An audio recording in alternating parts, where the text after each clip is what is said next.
Hello, everyone, and welcome. Thank you so much for coming out tonight. We are thrilled to have you here for this important and very timely conversation on the health effects of climate change on children. My name is Meg Heim, and I co-lead the North Tahoe chapter of Citizens Climate Lobby alongside Deirdre Henderson, who deserves special recognition as the driving force behind tonight's event. Before we dive into it, I wanted to quickly thank our co-sponsors who have helped us make tonight's event possible: the Town of Truckee, Sierra Business Council, Climate Transformation Alliance, Truckee Donner PUD, 100% Renewable Truckee, Elders Climate Action Northern California, and Sierra Community House. We have a lot of local organizations who care deeply about this topic, and we appreciate their commitment to climate action and to the health of our community. So, as we all know, climate change is no longer a distant issue. It's something we experience firsthand, sometimes quite intensely, right here in the Tahoe area. We have seen a string of the hottest months on record globally over the past few years, and our community knows all too well the toll that wildfires and smoke take on our quality of life. That's why we believe events like these are so vital. They help us understand how climate change impacts not only our environment, but our lives and our future. In fact, according to the Yale Program on Climate Change Communication, concern for the next generation is the #1 reason people take action on climate, 12 times more important than economic reasons like job creation. It's clear that protecting our kids is what drives us to push for change. So with that, tonight, we are incredibly fortunate to be joined by Dr. Deborah Hendrickson, a board-certified pediatrician, clinical professor at the University of Nevada School of Medicine, and author of the powerful new book, The Air They Breathe, a pediatrician on the front lines of climate change. In addition to her clinical work, she is a fellow of the American Academy of Pediatrics, a member of its Council on Environmental Health and Climate Change, and a founding member of Nevada Clinicians for Climate Action. Dr. Hendrickson was also an environmental analyst and planner in New England and Seattle for 10 years before attending medical school. She has been on the front lines of this issue for many years, bringing her unique perspective as both a pediatrician and an environmental advocate to shed light on how climate change is impacting the well-being of our youngest and most vulnerable. Following Dr. Hendrickson's presentation, we'll have a Q&A session, and she'll also be available to sign some copies of her new book, which you can purchase here too. So please join me in giving Dr. Deborah Hendrickson a big, warm welcome.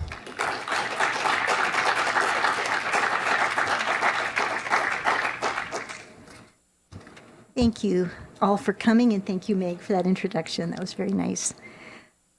As Meg said, I'm here to talk about the impact of climate change on children's health and the book I wrote about this topic, which was published by Simon & Schuster in July. The epigraph for the book is something that was said to me by Keiko Ogura, a peace activist who had survived the Hiroshima bombing when she was 8 years old, and whom I met in 2017 at the Hiroshima Peace Museum. She's now in her late 80s. She gave a talk about what she had witnessed as a child in the aftermath of the bombing. And she said that she'd given this talk hundreds of times, and she planned to continue to do it, to give that talk until she wasn't able to anymore, because she felt that, quote, "without showing what happened to a child, the world cannot understand." And I chose that as the epigraph because I wanted to help others have the experience of looking in the eyes of the children I had seen from across the country as I wrote the book, who were dealing with the climate crisis. And because it was this experience of looking in the eyes of a distressed child that really triggered my first thoughts of writing a book. So I call this little girl Anna in the book, and this was during the Yosemite Rim Fire in 2013. So a little over a decade ago. And we all know now, even though we didn't know it at the time, that was the first really in a series of catastrophic smoke crises that would hit this area over the coming decade. And that day when she came in, ash was falling outside like snow outside the window. There were these gusts of wind that would swirl the ash and haze around the building like ghosts. So it was this really apocalyptic scene outside my clinic. And she was a 10-month-old baby, came in with her mother, coughing and wheezing. And her mom put her on the exam table, and I went to listen to her lungs, and she looked up at me with these big brown eyes, and her mother said to me, Isn't it funny how you never think about breathing until you can't? This is a picture of the rimfire that was taken the day that Anna was in my clinic. So it's taken from down near Yosemite. And so Reno is up there at the north end of that photo. And the three of us are somewhere in that cloud of smoke. And as Meg said, before becoming a pediatrician, I'd been an environmental analyst and planner, and I'd actually gone to graduate school in forestry also. So this was this moment that brought my past career and my current career together. And I was just really stricken looking at this baby struggling to breathe because I knew, this is climate change. And this was before there was a lot of attention in the news about the health impacts of climate change. So I thought, wouldn't it be interesting to zoom out from this one little girl's visit to the pediatrician to what had caused her illness and zoom in to what was happening in the microscopic structures of her body. In terms of zooming out, of course, I'm talking about the massive global changes taking place due to our pollution of the atmosphere. As the mother's comment suggested, we take for granted what we shouldn't. As I say in the book, every life a doctor tries to save, every person we have ever known and loved, in fact, every astonishing form of life on the planet exists only because of the miracle of a thin band of gases blanketing the planet's surface. That thin band is right there, of course, the atmosphere over the Earth. But ever since the dawn of the industrial age, when we first started burning coal for power, we've been pulling carbon from beneath the Earth and pumping it into the atmosphere in the form of emissions from fossil fuels. This is a graph that shows the concentration of carbon dioxide in the atmosphere, carbon dioxide, of course, being the most important greenhouse gas, and the average surface temperature of Earth for the past 2,000 years, which is the period in which modern civilization, of course, has developed. And you can see that they parallel one another because CO2 prevents the sun's energy from escaping back into space. It helps trap heat near the planet's surface. And you can also see at the end there of the curve that since we started burning coal, we're living through unprecedented times. Our bodies and civilization evolved in this certain set of conditions that are now rapidly changing, and that has huge repercussions for our health. We all know now, of course, that this was not an accident. In 1977, an Exxon scientist named James Black warned Exxon executives that emissions from fossil fuels would, within a few decades, radically alter the Earth. And they were actually quite alarmed by what he told them. They devoted millions of dollars of research to verifying his findings. And by the early 80s, Exxon scientists had produced the graph on the right. And if the slope of those curves looks familiar to you from the prior slide, it's because they predicted almost a tenth of a degree exactly where we are today. And by the late 1980s, all the major oil companies had reached the same conclusion. So I say in the book, and I'm not the only one to have said this, it's the greatest moral crisis humanity has ever faced. Because a small group of powerful people decided over 40 years ago, and repeatedly since, that this incredible burden endangering civilization and every living thing on Earth would be passed on to the world's children. Instead of changing their business model in response to what they knew, they decided to spend billions to suppress climate science, which they themselves had pioneered, and sabotage clean energy for as long as possible. And the result, of course, we all know, is an increase in extreme weather events like wildfires, hurricanes, heat waves, floods, and droughts. This is a satellite photo from 2017, which is still the most expensive year of natural disasters in the United States, in U.S. history. It's the year of Hurricane Harvey in Houston, Hurricane Maria in Puerto Rico, and some of the wine country fires. In the photo, you can see there's 3 hurricanes heading for the Gulf, and that gray on the West Coast is smoke. And one of the reasons I think that the fossil fuel industry has gotten away with this for so long is that climate change doesn't create some new type of event. It didn't invent some new type of catastrophe that we're living through. Natural events that we've always known are increasing in number and intensity. And these are disasters we've always known. They're just turning up the dial is just being turned up on them, and they're becoming more severe. What's interesting is that illnesses we've always known are doing the same. And I'll get to that list of illnesses in just a minute. And this affects everyone, but it's created a really ironic situation in pediatrics because in many ways, despite what I'm going to tell you today, this is the best time ever to be a child. in 1900, at the beginning of the 20th century, which is roughly when my grandparents were born, so really not that long ago, generationally speaking, a newborn had only a 50-50 chance of making it to the age of 15. 40% of all deaths in the U.S. in 1900 were children 5 and under, and today it's 2%. And that's mainly because of advances in infectious disease, with the advent of vaccines, water and sewage treatment, mosquito control programs, and pasteurizing milk. So we've seen these breathtaking medical and public health advances that are saving children from countless threats. And every week down at Renown Hospital, we have a new lecture telling us about some amazing new genetic therapy or surgery to address things that we previously thought would be untreatable. But what goes unsaid is that all of these advances and all the progress we've made depends on a functioning civilization and are now under threat. So why have children always been a high-risk group, and why are they more at risk from climate change? Because while extreme weather is a risk for everyone, obviously, I say in the book that it's a crisis first and foremost for children. And the reasons are, obviously, they're going to inherit the world we're creating right now. And I'm going to try to show you today that they're already being disproportionately harmed.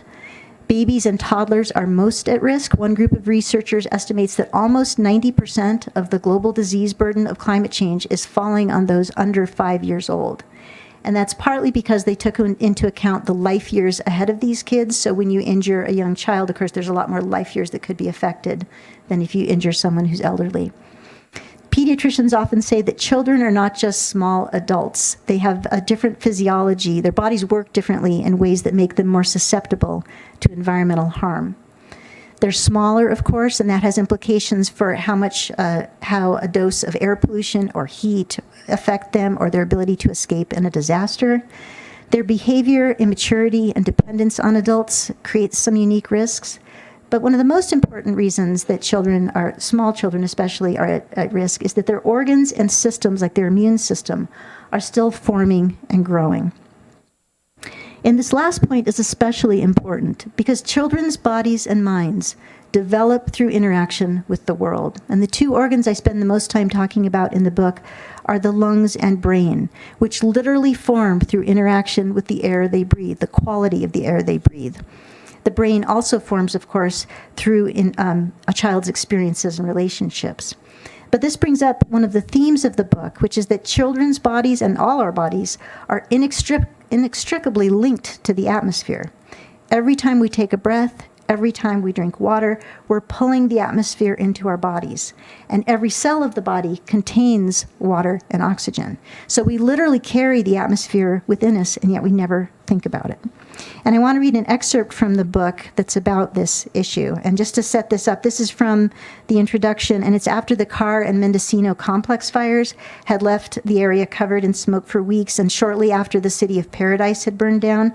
So you guys probably had the same thing up here. We had a lot of refugees coming into Reno to stay with family members. And shortly after that, the air cleared, and I was walking from my clinic over to the hospital to see kids in the pediatric ward. And you have to pass through, if you've been to Renown, you pass through this glass passageway as you do that, and there's a garden down below. And I looked down there and I saw a little boy who I'd just finished seeing in the clinic with his mother and younger brother, and it was just starting to rain, and he was trying to catch raindrops on his tongue. And I used that scene to explain how his body was connected to everything else in the scene. That the molecules of water and oxygen that were swirling around him might have flowed through many other living things in the world. So this is about 4 paragraphs I'm going to read, okay? Which meant that these elements were only borrowed from the atmosphere, not owned. That as he played, the breath he exhaled and the moisture evaporating from his skin, mouth, and lungs were rising back into the clouds to be carried away by the wind. That the water in the urine he voided that night before being tucked into bed would find its way eventually back to the sea. Because the water and air and heat that swirl around the globe in clouds and rivers and oceans and wind also flow through us and every living thing. The atmosphere outside the windows of the clinic and hospital, the backdrop to my patients' visits, is part of their bodies, physically linking them to this planet and all its life. Children are creatures of this world. What we do to the earth, we do to them. But children are attached to their world by more than water and air. When my young patient finally caught a raindrop, He threw his fists in the air and ran to his mother, who was sitting on a nearby bench. She smiled and hugged him, and he went limp with mock exhaustion, knowing she would not let him fall. The baby then squealed at being left out and waddled toward them like a tiny drunk. The older boy turned, crouched down, and tenderly hugged his brother, who had collapsed into his arms. "It's okay," I could see him saying. "It's okay." For a moment they were in a line, the mother's hands on her son's shoulders, him embracing his brother. Who could doubt, looking at them, that love passes through generations as surely as genes, linking us to everyone who came before and everyone who will follow? Who could doubt what science now proves and what I tell an audience of medical students every year when I lecture about early childhood? That the love we show our children, like the water they drink and the air they breathe, becomes part of their bodies, literally shaping their brains and hearts and futures. That same love, I hope, will save us, because it is the fiercest love that human beings feel. And no healthy parent, if they see their child is in danger, does nothing.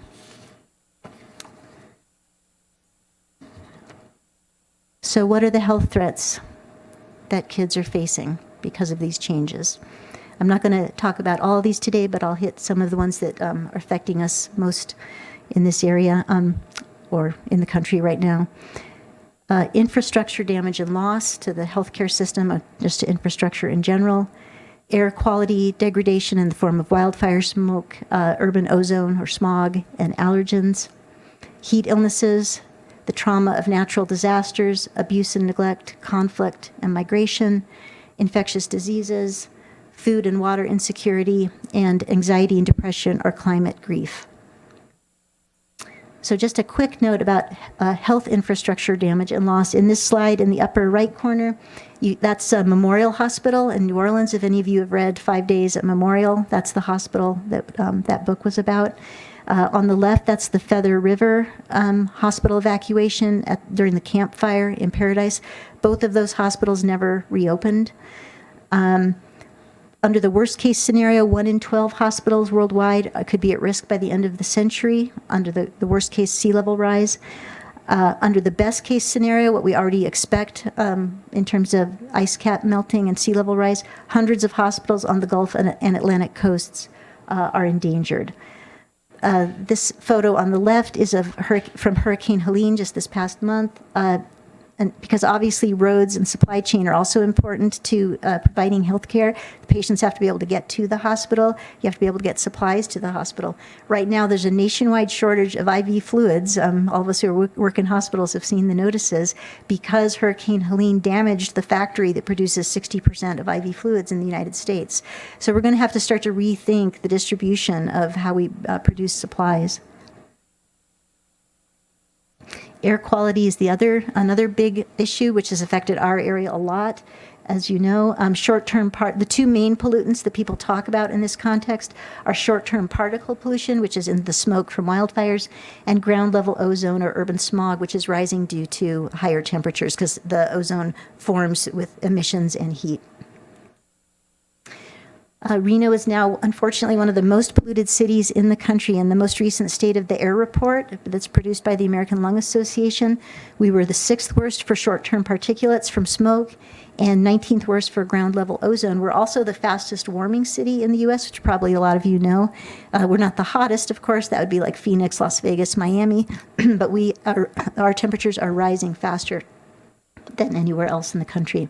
And heat and air quality are related. Usually heat waves are followed by wildfire smoke. They also drive up ozone.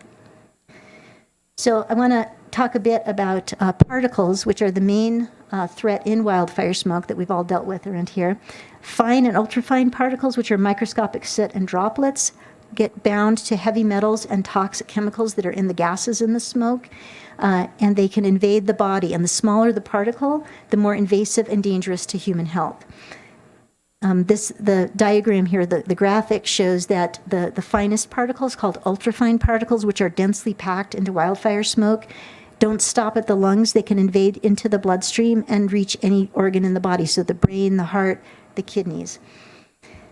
And what we know from epidemiological studies, where we look at where large numbers of people were exposed to fine and ultrafine particles, and we look at the rates of different health events, is when the particle level rises in a city, the non-accidental death rate does too. In 2018, particles were thought to have caused 8.7 million deaths worldwide and 13% of all deaths in the U.S. So these deaths were recorded as things like heart attacks, strokes, kidney failure, but the particles were a contributing factor. Their adverse effects are due mainly to inflammation. Most of the research that we base these findings on, most of the research has been done on fossil fuel particles. We actually have not a lot of research yet on wildfire particles. We're kind of catching up now to see what the differences are. One of the questions is chronic exposure, like to particles from traffic pollution, as bad as or worse as these acute, terrible events we have of much higher levels in wildfire with relatively good air in between? And we haven't really answered that question yet. But we do know from a study that came out of San Diego a couple of years ago, they followed kids in the San Diego area for several years, that wildfire particles appear to be 10 times more inflammatory than fossil fuels. And the youngest children seem to have the worst reaction to them. And animal studies are showing the same thing, unfortunately. This is just a graph that the Desert Research Institute has a project with renown called the Healthy Nevada Project. And they've produced plots like this for every major wildfire that just shows that that you get a peak of, I don't know if you can see it, but there's the black line, there's a peak of particles, and then a couple days later, there's a peak of asthma visits to the renowned system. And if the red dot dashes on the bottom, that's a heat wave. So you can see heat wave, smoke, particle spike, asthma spikes. And when I met with them, I noticed they were using a very narrow definition of asthma. They were only using the ICD-9 at that time code for asthma. They didn't use the codes for wheezing, bronchitis, bronchiolitis, cough. And I think if they'd done that, you see a much bigger spike of visits to the system. But particles are linked to many adverse events in children, not just respiratory illness and infection. So asthma, obviously, bronchiolitis, so RSV has been tied, rising RSV cases has been tied to particle levels. In 2020, Reno made international headlines because DRI found that the particles from the smoke that we had in 2020 drove up COVID-19 rates by 18%. Presumably because somehow the virus maybe adheres to the particles, nobody's really sure. And pneumonia, bronchitis, sinusitis, all these things tend to rise in smoke events. But for kids, one of the biggest long-term respiratory effects is they have stunted lung development, function, and immunity. There are a lot of complications tied to perinatal exposure. So pregnant moms, you should try to protect them as much as possible from exposure to particles. The World Health Organization estimates that 2.5 million premature births globally are due to particle pollution. Low birth weight has been tied to it. Certain congenital malformations like congenital heart defects. Infant mortality, SIDS rates go up when the particle levels rise. One of the most alarming findings of recent years has been neurodevelopmental delays and disorders, which I'm going to talk about in a slide ahead. And there's just been multiple organ and systems impacts recorded from kidney disease, diabetes, hypertension, obesity, cancer, and skin disorders. All increased rates of all these things have been tied to chronic exposure to particle pollution in children. So why are children more vulnerable to particles and other air pollutants? Well, first of all, they breathe faster, and they have a larger relative lung surface area compared to their body size. So they get more air pollution per pound of weight. They're literally getting a bigger dose of pollution compared to an adult. They're closer to the ground where a lot of pollutants settle because of gravity. They tend to play outside more. They tend to mouth breathe more, so they don't get some of the benefits of filtering from the nose. The lining of their airways are more easily damaged by particles, and then the particles can more readily access the bloodstream. We know that that 80% of lung growth happens after birth, and again, it's this organ development in early life that makes children so susceptible. Chronic exposure to particles, we know, in childhood stunts lung development and it can have lifelong implications. Some kids from LA who lived in very highly polluted neighborhoods were followed for for many years, and these kids had stunted, smaller lungs. But kids who were removed from these polluted neighborhoods and got to move to cleaner neighborhoods during adolescence, between the ages of 11 and 18, when there's a lot of lung growth, they recovered 10 to 12% of their lung capacity just by moving to clean air. After you turn 18, nothing much can be done. But this is just, this is what I was saying. The quality of air the kids breathe literally shapes their future health. Going back to the point I made in the slide a couple slides ago about the neurologic impacts, and I think this is one of the most alarming things coming out of recent research. A very good review paper just came out summarizing all this research. Particles can alter brain development either through direct invasion of the brain tissue or systemic inflammation, which releases a lot of cytokines and other chemicals that can disrupt brain development. They can enter directly through a child's nose and go up the olfactory nerve into the frontal cortex, or they can travel through the blood. And through the blood, they can cross the placenta even prenatally. And prenatal exposure has been tied to higher rates of autism in several studies now. The kids who have these findings of particles in the brain have been tested and show multiple cognitive and behavioral consequences. And as I said, we think this is contributing to rising rates of autism, ADHD, and dementia in older adults.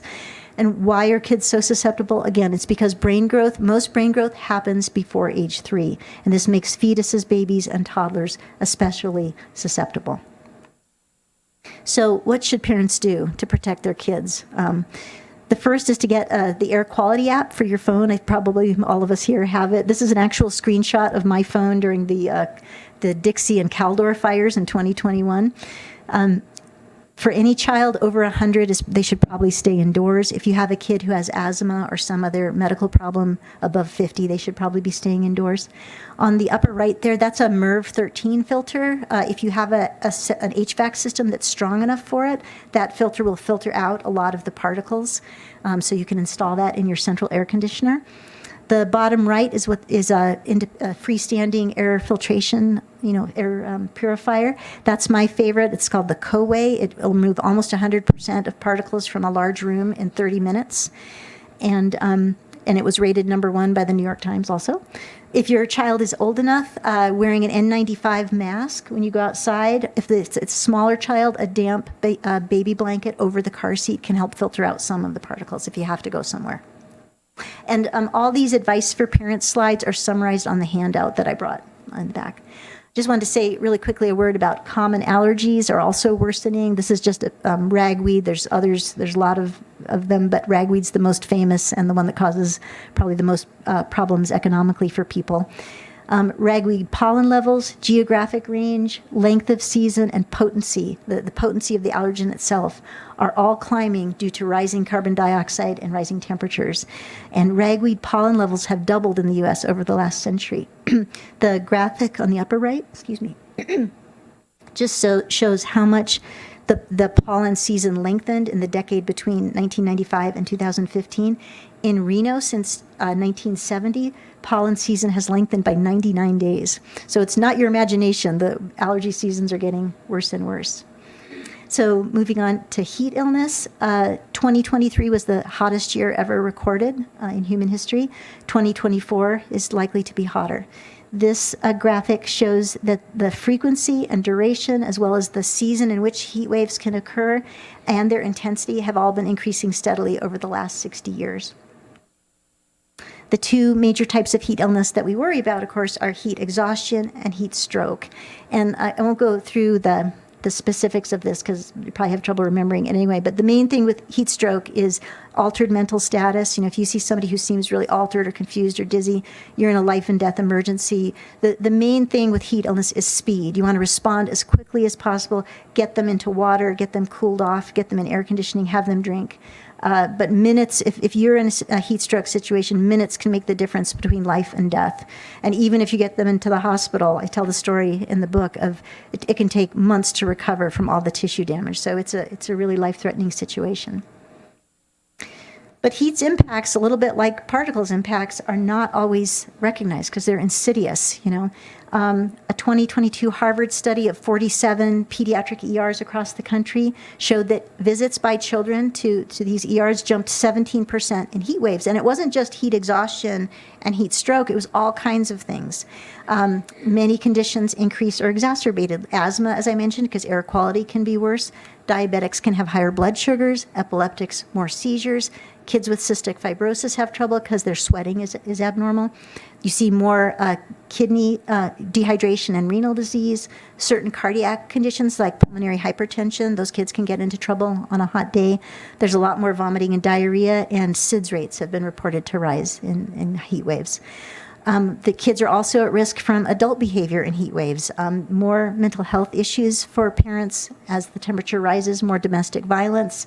There's more child abuse and neglect based on a limited number of studies we have on that question so far, and increased global conflict. I want to talk about pregnant women on this slide because they are a whole risk group by themselves, but they, you know, what happens to them has implications for children as well. Because of the metabolic changes of pregnancy, they're at higher risk of heat illness, and they have higher risk of life-threatening pregnancy complications in a heat wave. Miscarriages and stillbirth rates go up in heat waves, preterm births, certain birth defects, and a recent study showed that childhood leukemia, AML, goes up too, based on exposure to heat during pregnancy. Again, babies and toddlers are the highest risk group because of their smaller size, and they have a greater surface area per volume. So if you put a baby in a hot car, they're going to heat up a lot faster, obviously, than a 200-pound man. They actually have a faster metabolism. You know how we always joke about being able to bottle a little kid's energy, but they really do produce more heat per kilogram, and that, you know, that heat has to be managed to maintain a normal core temperature. The main way we respond to heat illness is through the cardiovascular system, through shunting blood and trying to get the heat to the surface, into our skin, and shunt it to the outside world. But because babies have a lower blood volume and a faster heart rate, it's harder for them to do that. Their sweat glands are smaller, they get activated more slowly, and they produce less than half the sweat of an adult's. And they acclimate to hot weather more slowly. You know, if you put one of us in a hot climate, eventually over a series of days, our heart gets more stronger and more efficient at regulating heat, and we sweat more efficiently. But small children do that less quickly. Older children face different risks. By 4th to 6th grade, most kids cope with heat about as well as adults, but they often lack judgment about the risks, and they may not recognize the symptoms of heat illness. There's been a lot of studies now showing that schools that are in places that have traditionally not been very hot and may not have air conditioning, as the outdoor temperatures are rising, you're seeing falling test scores, more behavior problems, and just troubles with thinking clearly. Some medications like diuretics and ADHD medications increase risk of heat illness, and some of the health conditions I named earlier can also increase the risk. Some zip codes are riskier than others. Low-income neighborhoods tend to be hotter, more polluted, have lower use of air conditioning because of the cost. In Phoenix, which I profiled a couple of kids from Phoenix in one of the chapters, heat mortality in low-income areas of Maricopa County are 20 times greater than some of the better-off communities in that county.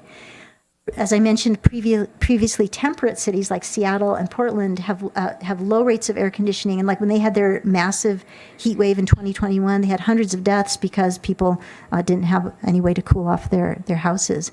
Reno has a little bit of both these problems because when I only got air conditioning about 10, 15 years ago. When I first moved here, you didn't need it. And so more and more people have been converting to air conditioning, but there are a lot of swamp coolers in Reno, and it tends to be lower income people who have them. But if you run a swamp cooler on a hot, smoky day, it pulls the smoke right into the house. So if you have a patient who's got respiratory problems and a swamp cooler, trying to help them switch that out for another kind of technology, either an air conditioner or a heat pump, is a good idea. Just a couple comments about heat in the headlines. Nearly 1,000 infants and toddlers have died since 1998 from vehicular heat stroke being forgotten in cars. In just the last couple years, all the major car manufacturers have agreed to install a rear seat alarm so that when parents get up and leave the car, an alarm will go off if there's still weight on that back seat. And there are apps for phones now with the devices you can attach to the car, so that if you have an older car. Exertional heat stroke is a leading cause of preventable death in high school athletes, 65 teenage athletes, mostly football players, because the padding, reduces their ability to sweat. Have died since 2000. 86% of these deaths were in linebackers, so it's big kids wearing, all the padding. There are reports that there were 6 deaths in August of this year, so a big spike in cases just this year. August tends to be the deadliest month because it's hot and it's when practice has just started, so the kids aren't conditioned and they're not acclimated to the heat.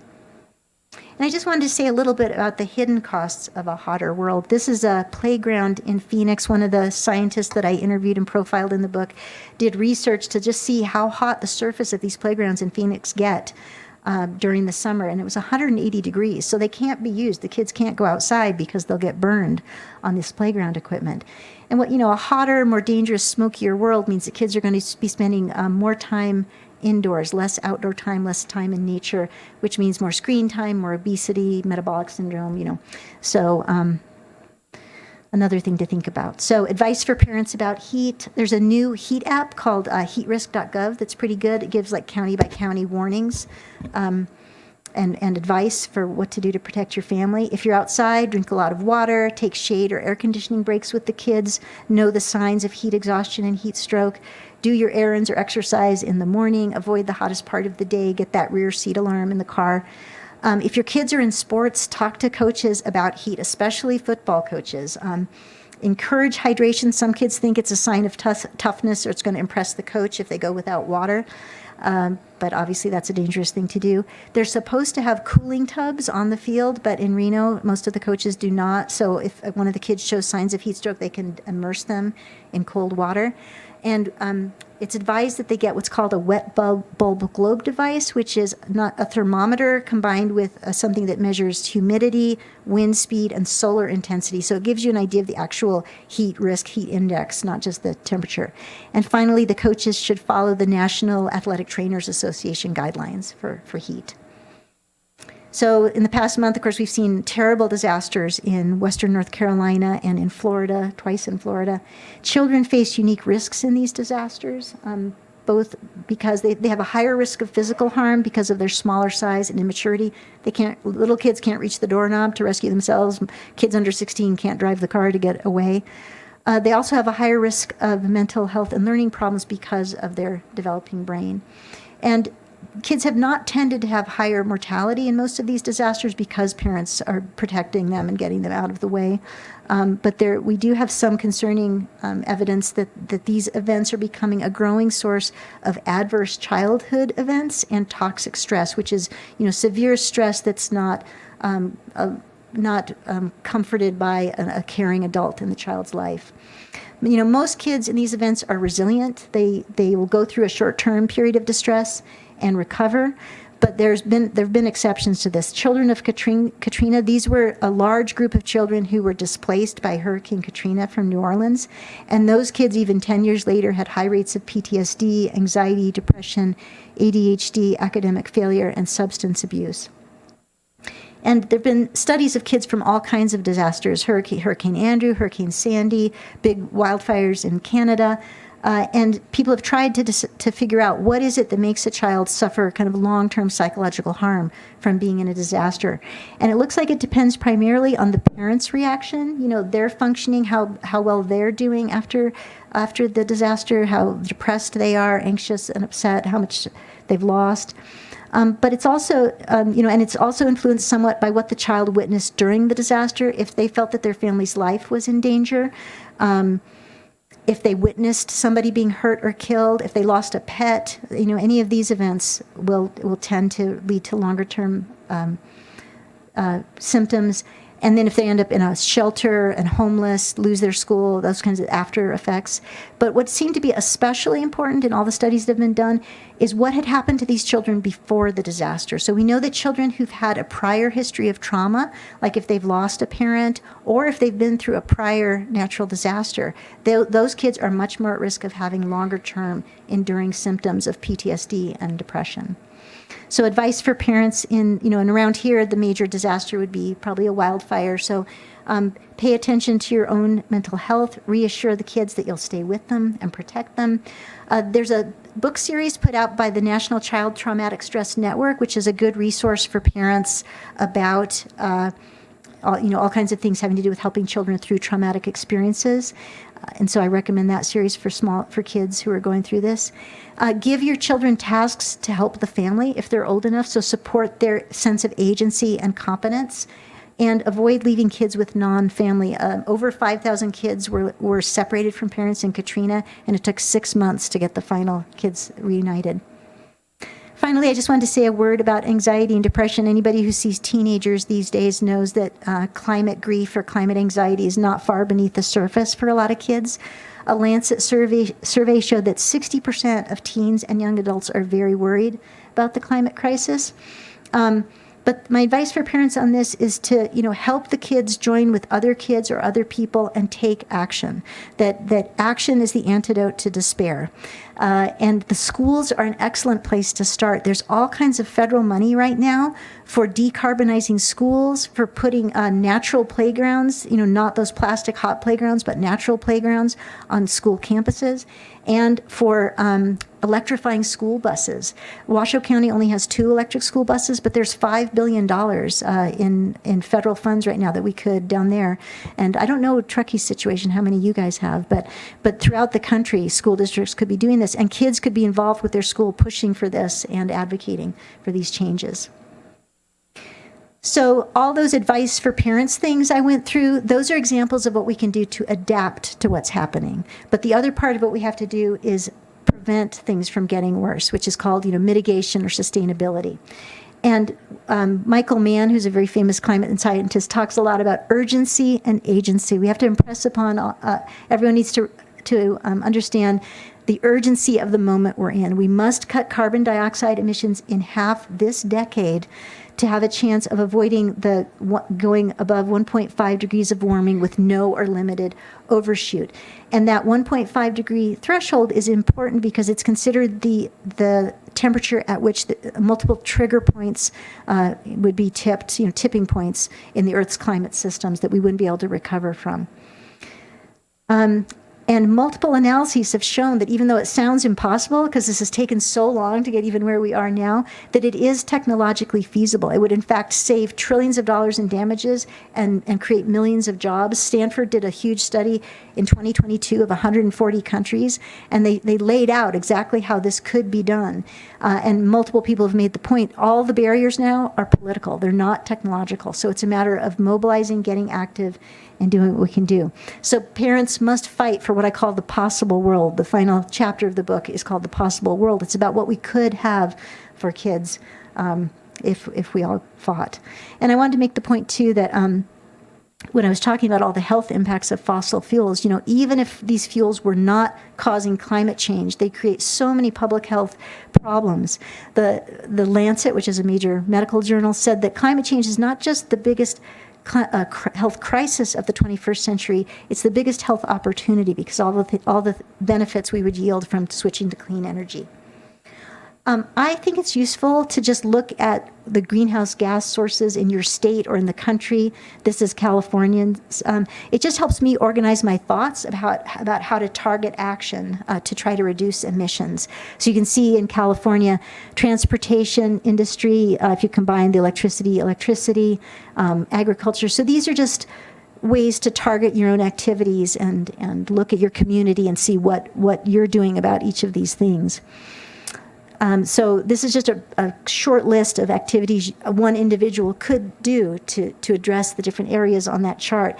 The Live as if our future matters is something that a teenager had on a placard at a climate walk I went to in Reno, but right before the pandemic. But if you look at just the source of electricity, where do you get your electricity from?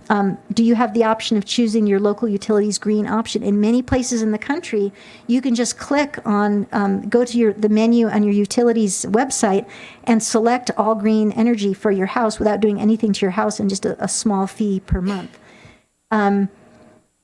For transportation, the next time you need a car, if you can get electric, there's a lot of used electric cars now. There's a lot of subsidies for buying electric cars. Fly less or consolidate your trips if you can. Food production and waste, reducing your meat and dairy consumption, composting your waste. And then our buildings, whether it's the building we live in or work in or our kids go to school in, if we can weatherize them, use heat pumps instead of traditional HVAC systems, get an induction stove instead of a gas stove, and electric appliances. These are just things that there's lots of funding for right now under the Inflation Reduction Act. So there's all kinds of resources to make these kinds of switches if people want. And that little box on the right, of course, that we have a really important election coming up for what happens with climate action. All those incentives I just mentioned are, on the line in November, basically, as to whether they will continue or not. So the ultimate measure of whether we're succeeding or not is this graph. The graph I showed you before was the concentration of CO2 in the atmosphere. So it's kind of like how full is the bathtub. This is how fast is the faucet running. This is the rate of our emissions into the atmosphere. So you can see that even though we've known for 50 years that this problem was getting worse and worse, the rate of how much we're pumping into the atmosphere has gotten faster and faster. But emissions may peak this year. China is 6 years ahead of schedule on its Paris goals. The EU has made amazing progress since the invasion of Ukraine. And there's been incredible progress in the United States under the Inflation Reduction Act. There's been an explosion of clean energy manufacturing. So there's a lot of hope and expectation that we may have hit the peak this year. And then it's just a matter of how fast those emissions fall. Under current pledges, if all those pledges are implemented, we're doing a lot better, but we're still way above where we need to be. We have to go faster. So that's the challenge for all of us who care about kids. And I just wanted to close with this drawing, which was done by a little girl who survived the Tubbs fire. And I told her story in the book, and there's this drawing appears in the book. And when I went to visit her family, the whole central neighborhood of Santa Rosa was wiped out in the Tubbs fire, and they had to escape in the middle of the night, barely escaped with their lives as the neighborhood burned down around them. And she said, "Do you want to see my picture about the fire?" And I said, "Sure." And she pulled this out, and I said, "Well, tell me about it. What is it?" And she said, the red part on the bottom, that's the fire when it was really scary. The gray part above that, that's after the fire when everything was gone. And she said, but above that, the rainbow and the flowers, that's how the future's going to be. And I always like to close with that because I think we owe it to her to try to give her that future and do all we can to save kids from some of these effects. So thank you very much. Do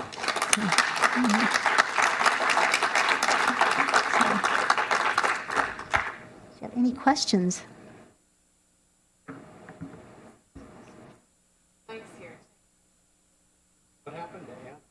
Oh, yes.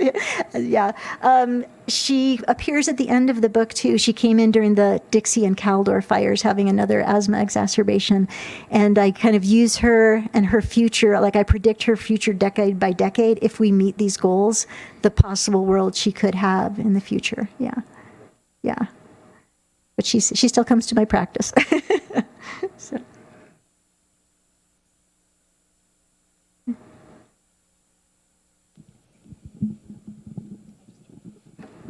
Can you hear me? Okay. We're using the mics because we're videoing, so in order to hear the questions, if you have a question, we'll give you a mic. Okay.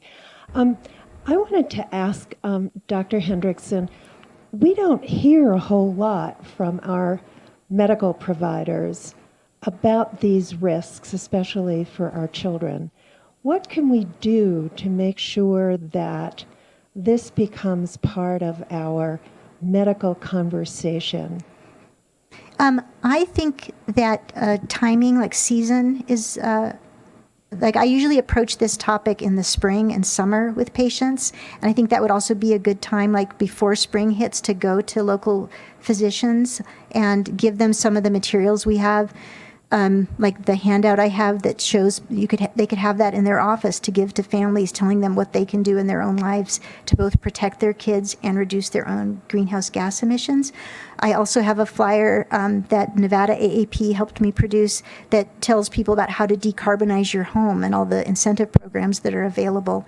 We have another flyer about gas stoves. So I think, events like this help if we can get physicians to come out and doing grand rounds at the hospitals.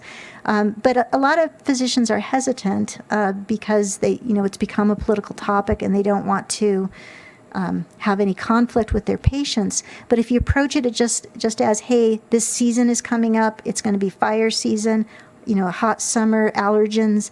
Let's talk about some things we need to do to keep your kids or your patients safe this spring and summer, and what you can do to try to keep next summer or the summers in the future from getting even hotter. So. Your message, is that going across the country for pediatricians everywhere, and if not, what needs to happen so that everybody becomes aware of what you're talking about here? Yeah, well, the American Academy of Pediatrics was actually the first medical society in 2007 to issue the alarm that climate change was a public health threat and that it was specifically a threat to children. And there are pediatricians now from every state who meet once a month and talk about what efforts we're doing in our states with the kind of education and brochures and lobbying. I don't know if you read about the Montana versus Held case. The pediatrician who testified in that case is the leader of this national group. And so we have a once a month Zoom meeting. And so from Hawaii to Maine, we all get on there and talk about what we're all doing and what's going on in our states. So there's a lot of pediatrician involvement on this and a lot of lobbying. There's also something called the Medical Society Consortium for Climate and Health, which is all the medical societies. It represents about 700,000 physicians and other clinicians. So this is the AMA, the AAFP, and they do a lot of things, for all ages, not just pediatrics. Thank you. Yeah.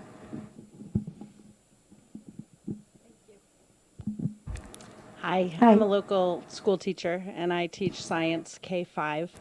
And we were doing temperature studies of our playground. Mm-hmm. And it's pretty amazing that even here in Truckee, our playground was reaching over 130 degrees. Mm-hmm. I'm curious if there are some facts that, could be brought forward about the length of time when kids are outside playing. Uh-huh. Our recess is generally 30, 40 minutes, something like that, where they're outside playing hard on the asphalt.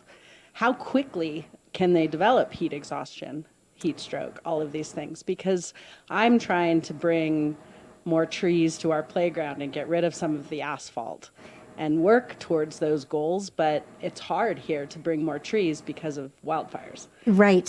So we're kind of stuck a little bit, but I feel like this kind of evidence, and when we talk about it coming from a pediatrician saying that even the small amount of time that our kids are on the playground for recess, they're at risk. Yeah. There's actually a graph, and I didn't have it in my presentation, but that will show you like the temperature and length of time and rising risk. So if you give me your email afterward, I can get that to you. But the natural playgrounds movement, I'm a huge fan of that, and I've talked to the city of Reno about it, trying to get any new parks that we build to have more natural materials, fabric sails, and instead of the plastic, and more trees, have some kind of natural experience for the kids that will preserve some of their ability to go outside. But yeah, because it's a burning risk. The kids in Phoenix, they can get second and third degree burns from touching the playground equipment. So it's a serious problem. Yeah.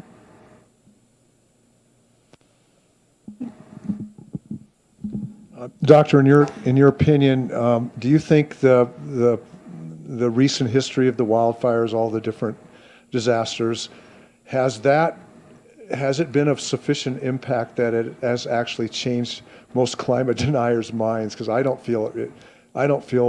think there must be some trigger at some point where even the harshest critic of climate science would admit, oh, there's a problem here, but I don't really know what's that going to be, in your opinion? What would be that trigger point? Yeah, I mean, yeah, I mean, there's clearly some people who get so devoted to an idea or to a person in the election, that any amount of fact doesn't sway them. And most climate scientists will tell you don't spend a lot of time talking to those folks, because even if you convince them that things are changing, the next argument is that, well, it's not because of us, it's because of something else. But I think the majority of people now realize that something's going on and they want to do something about it. I mean, it's really become such a part of every part of the country, and the headlines are just unrelenting and getting worse in the last 10 years, that it seems to me, just from talking to parents, that it's an easier topic to bring up. There's less resistance to it. Even folks from all over the state, like up from small ranches out in the Great Basin Desert, they'll come in and start to tell me about problems they're having with livestock because of the temperatures. I think everybody's becoming aware. And so there's always going to be folks who, you're not going to convince, but I think we have the majority wanting to do something about it. And you can always, emphasize clean air and clean water, and some of the arguments I was making about just the dangers of fossil fuels. Any pediatrician will tell you, I have spent countless hours talking to parents about vaccines and the non-existent link between vaccines and autism. I have not met a single parent who knows that fossil fuels have been linked to autism. And obviously they're not the sole cause, but they're a contributing factor. And so I think if we get some of these public health impacts, especially how they're affecting children out there, that's, because everybody, regardless of party, loves their children and wants to protect them. And I think the children are a way to open some of those conversations.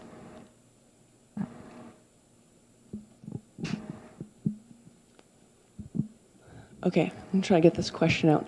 So it's a kind of a question about AQI and how that works. Because from what I understand, there's two types of wildfire smoke. There's smoke from just trees burning, and then there's catastrophic wildfire that is burning buildings and cars. And so does the AQI take that into account when it's making that number, or is smoke just smoke? And then also, what is the effect of the difference between those two on like kids and just people breathing those two different types? One of the reasons it's difficult to know, to quantify the impact of wildfire smoke is because it's so complex. It depends on what's being burned. And like you said, in a lot of these mega fires, but before 1970, there'd only been like one or two mega fires in the history of the West. And now you look at the chart and now they're like, we have them all the time.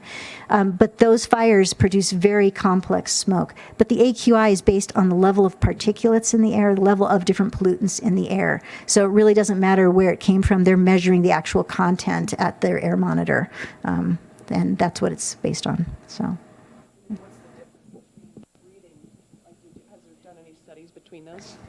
Have there been any studies between breathing, because we have to have prescribed fires. We're realizing that we have to have that. And so we're living in smoke, and that's been happening here the Washoe people have burned. That's part of living here is prescribed fire. Yes. But that has to be better to breathe that. And there's actually somebody at UNR who studies the difference between prescribed fire smoke and the health impacts. And California has been very interested in this question because the state, has devoted like $2 billion to try and reduce undergrowth that's accumulated because of decades of fire suppression. And so then there's a lot of concern about, are these prescribed fires causing health problems for people? And so they've looked into that question quite a bit too. And it turns out prescribed fires are not, the smoke from those is not as dangerous as mega fire smoke. So it's a better public health move to have those fires and reduce the debris, the litter that's on the forest floor, than to just let the mega fires take off. Yeah. Anything else?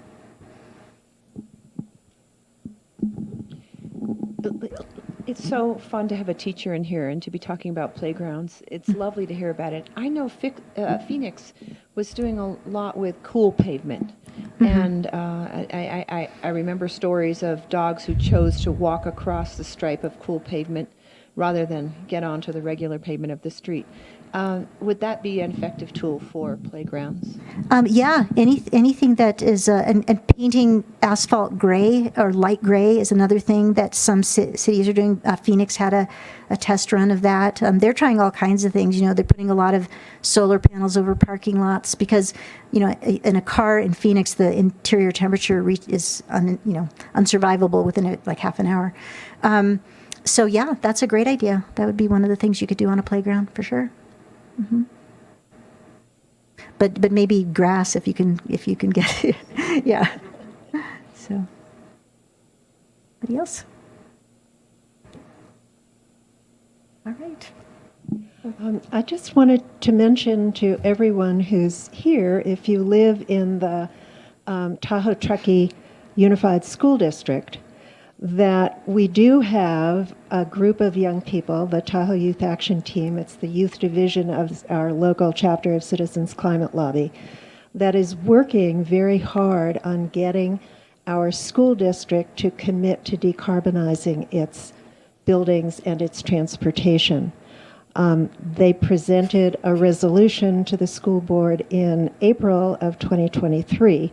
The school board has not adopted that, but they have been meeting, administrators have been meeting with that group of students. And one of the things that the resolution asked was that the school district hire a full-time sustainability director, which the school district just did. And that is totally because of the efforts of those students.